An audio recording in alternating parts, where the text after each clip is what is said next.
चलिए जानते हैं आज के देश और दुनिया की सिलेक्टेड काम की और महत्वपूर्ण 50 बड़ी खबरों को सिर्फ 10 मिनट में। पर अभी तक आपने इस वीडियो को लाइक नहीं किया तो लाइक कर दीजिए। मोदी जी 2024 में आपकी विदाई का रास्ता जनता ने बनाना शुरू कर दिया। कांग्रेस अध्यक्ष मल्लिकार्जुन खड़गे ने केंद्र की मोदी सरकार पर बोला तीखा हमला, लगाए भ्रष्टाचार के कई बड़े आरोप। कहा 2024 में बीजेपी आ गई तो देश को बेच कर खा जाएगी। 17 सितंबर को पीएम मोदी के बर्थडे पर केंद्र सरकार का बड़ा तोहफा शुरू होगा। आयुष्मान भव कार्यक्रम 60,000 लोगों को दिए जाएंगे आयुष्मान भारत कार्ड। विश्वकर्मा योजना का भी होगा श्री गणेश। केंद्र की नौकरियों के लिए भी अब देना होगा कॉमन एलिजिबिलिटी टेस्ट। अगले साल ग्रेजुएट लेवल एग्जाम से हो सकती है शुरुआत। 117 जिलों में होंगे सेंटर। राहुल गांधी सरनेम छोड़ दीजिए। असम के मुख्यमंत्री हिमंत बिस्वा शर्मा ने कांग्रेस नेता पर बोला हमला। कहा टाइटल लगाने से डकैत साधु नहीं बनता, आप लोग डुप्लीकेट गांधी है।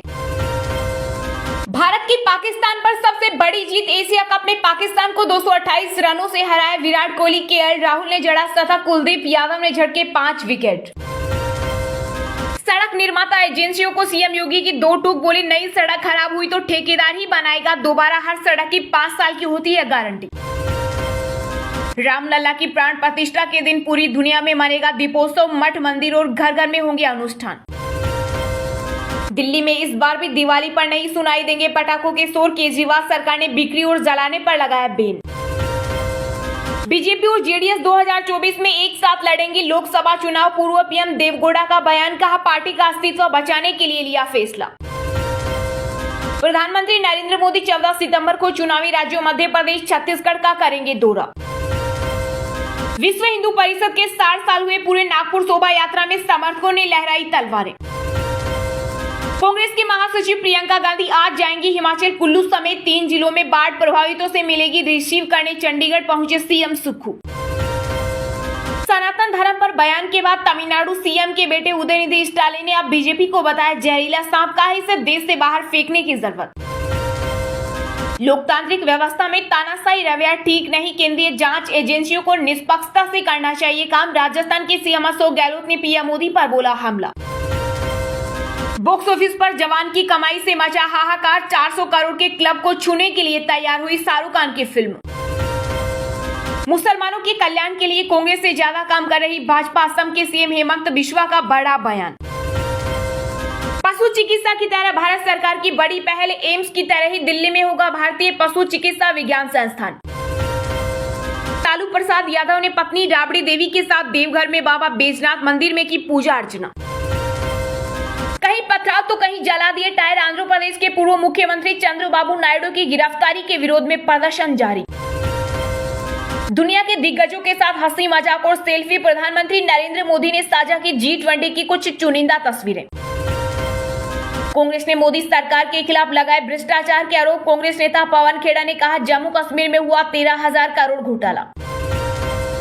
एशिया कप 2023 में शाहीन बनाम कोहली का मैच में होगा मुख्य मुकाबला। विराट से लोगों को काफी उम्मीदें। पूर्व भारतीय क्रिकेटर मोहम्मद कैफ का बयान। G20 की बैठक के नतीजों ने शेयर बाजार में भरा जोश। पहली बार 20,000 के पार हुई निफ्टी। सेंसेक्स में 528 अंकों का उछाल। एक देश एक चुनाव अभियान। 5 राज्यों में चुनाव टालने का जरिया। वकील प्रशांत भूषण का बड़ा दावा। धान खरीद में बायोमेट्रिक सिस्टम की अनिवार्यता पर रोक के लिए छत्तीसगढ़ सरकार ने केंद्र को लिखा पत्र। किसानों को धानें बेचने में आने वाली परेशानियों का दिया हवाला। मोरक्को में भूकंप से मरने वालों का आंकड़ा नहीं ले रहा विराम। अब तक मृतकों की संख्या हुई 2100 के पार। अंतरिक्ष में सुपर पावर बनेगा भारत। 2030 तक स्पेस स्टेशन लॉन्च करेगा इसरो। बाल विवाह में शामिल 3,000 लोगों को अगले 10 दिनों गिरफ्तार करेगी असम सरकार। सीएम हेमंत बिस्वा शर्मा ने दिया आदेश। शायद हमने सरकार को इरिटेट कर दिया। इंडिया वीएस भारत विवाद पर कांग्रेस नेता राहुल गांधी का केंद्र पर तंज।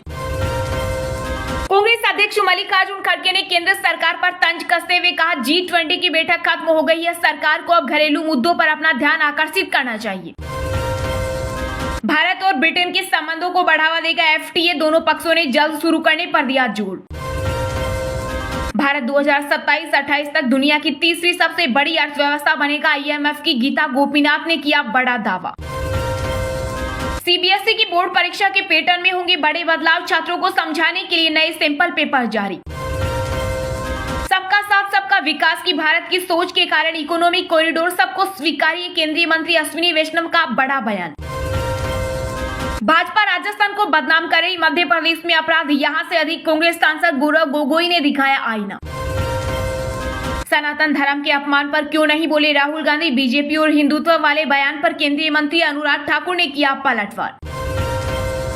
वियतनाम यात्रा, चीन पर अंकुश लगाने के लिए नहीं, वैश्विक स्थिरता प्रदान करने के बारे में अमेरिका के राष्ट्रपति जो बाइडेन का बड़ा बयान।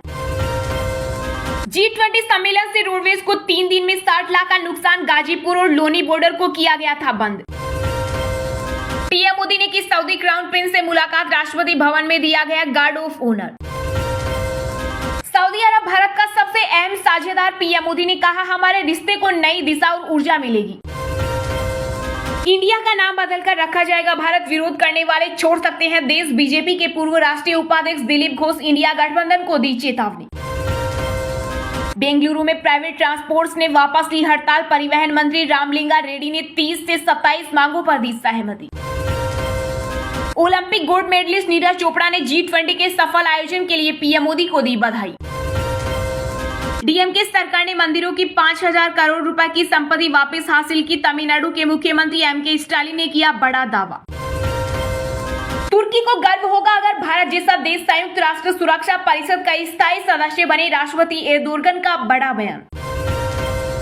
बंगाल सीएम ममता बनर्जी के G20 डिनर में शामिल होने पर विपक्ष नाराज, कांग्रेस नेता अधीर रंजन चौधरी ने उठाया सवाल, कहा आखिर वो कौन सी वजह थी जिसने आपको शामिल होने को मजबूर कर दिया। करीब 6,000 किलोमीटर लंबा होगा India middle east Europe economic corridor, जिसमें 3500 किलोमीटर समुद्री मार्ग होगा। पहले से 40% कम समय में यूरोप पहुंचेगा भारतीय सामान।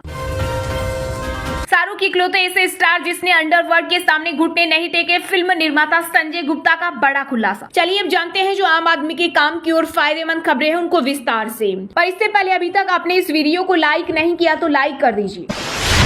2024 में आपकी विदाई का रास्ता जनता ने बनाना शुरू कर दिया। कांग्रेस अध्यक्ष खड़गे ने केंद्र की मोदी सरकार पर बोला तीखा हमला, लगाए भ्रष्टाचार के कई बड़े आरोप। जी हां, कांग्रेस अध्यक्ष मल्लिकार्जुन खड़गे ने G20 शिखर सम्मेलन खत्म होने के बाद केंद्र सरकार पर सियासी हमला बोला। उन्होंने एक्स पर पोस्ट करते हुए कहा कि 2024 में आपकी विदाई का रास्ता जनता ने बनाना शुरू कर दिया है। कांग्रेस अध्यक्ष ने कहा कि अब जब G20 की बैठक खत्म हो गई है, मोदी सरकार को घरेलू मुद्दों पर अपना ध्यान आकर्षित करना चाहिए। इस दौरान उन्होंने बढ़ती महंगाई और बेरोजगारी का भी जिक्र किया। कांग्रेस नेता ने कहा कि अगस्त में एक सामान्य खाने की थाली का दाम 24% बढ़ गया है। वहीं देश में बेरोजगारी दर 8% हो गई है। युवाओं का भविष्य अंधकारमय है। कांग्रेस अध्यक्ष खड़गे ने सरकार पर भ्रष्टाचार का आरोप लगाते हुए कहा कि मोदी सरकार के कुशासन में भ्रष्टाचार की बाढ़ आ गई है। कई रिपोर्टों में बीजेपी की पोल खोली है। जम्मू कश्मीर में 13,000 करोड़ रुपए का जल जीवन घोटाला सामने आया है, जिसमें एक दलित IAS अधिकारी को इसलिए प्रताड़ित किया क्योंकि उन्होंने भ्रष्टाचार उजागर कर दिया। खड़गे ने कहा कि प्रधानमंत्री के पारामित्र की लूट हाल ही में फिर सामने आई है।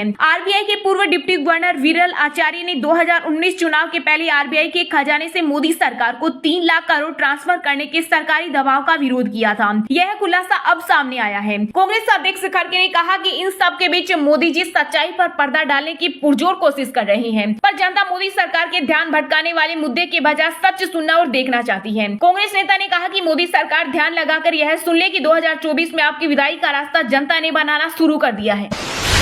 पीएम मोदी के बर्थडे पर केंद्र सरकार का बड़ा तोहफा शुरू होगा। आयुष्मान भव कार्यक्रम 60,000 लोगों को दिए जाएंगे। आयुष्मान भारत कार्ड, विश्वकर्मा योजना का भी होगा श्री गणेश। जी हां, केंद्रीय स्वास्थ्य मंत्रालय अंतिम छोर तक मौजूद सभी लोगों तक सरकारी स्वास्थ्य योजनाओं को पहुंचाने के लिए आयुष्मान भव कार्यक्रम शुरू करने वाले हैं। केंद्रीय स्वास्थ्य मंत्री मनसुख मंडाविया ने कहा कि प्रधानमंत्री नरेंद्र मोदी के जन्मदिन के मौके पर 17 सितंबर को केंद्र आयुष्मान भव कार्यक्रम शुरू करेंगे, ताकि अंतिम छोर के लोगों समेत हर इच्छित लाभार्थी तक सभी राज्य संचालित स्वास्थ्य योजनाओं की अधिकतम डिलीवरी सुनिश्चित की जा सके। केंद्रीय मंत्री ने कहा कि इस कार्यक्रम के दौरान विशेष शिविर लगाए जाएंगे और 60,000 लोगों को आयुष्मान भारत कार्ड आवंटित किए जाएंगे। आने वाले दिनों में हम स्वास्थ्य सेवाओं और कार्यक्रमों को बेहतर बनाने के लिए इस कार्यक्रम को और भी आगे चलाएंगे। वहीं दूसरी ओर प्रधानमंत्री नरेंद्र मोदी के जन्मदिन के अवसर पर पूरे देश में विश्वकर्मा योजना का भी श्री गणेश होगा। सभी राज्यों एवं केंद्र शासित प्रदेशों में केंद्रीय मंत्रियों की मौजूदगी में इस योजना की शुरुआत की जाएगी। बता दें कि पीएम मोदी ने स्वतंत्रता दिवस के अवसर अवसर पर लाल किले से अपने भाषण में विश्वकर्मा योजना की घोषणा की थी। विश्वकर्मा योजना के शुभारंभ के अवसर पर 70 स्थानों पर 70 मंत्री मौजूद रहेंगे। इस योजना के तहत अगले 5 वर्षों में 13,000 करोड़ रुपए खर्च किए जाएंगे। यह योजना समाज के निचले स्तर के कामगारों के कल्याण के लिए लाई गई है। इस योजना के तहत मोची, धोबी, बढ़ई आदि के पहले चरण में 5% की दर से 1 लाख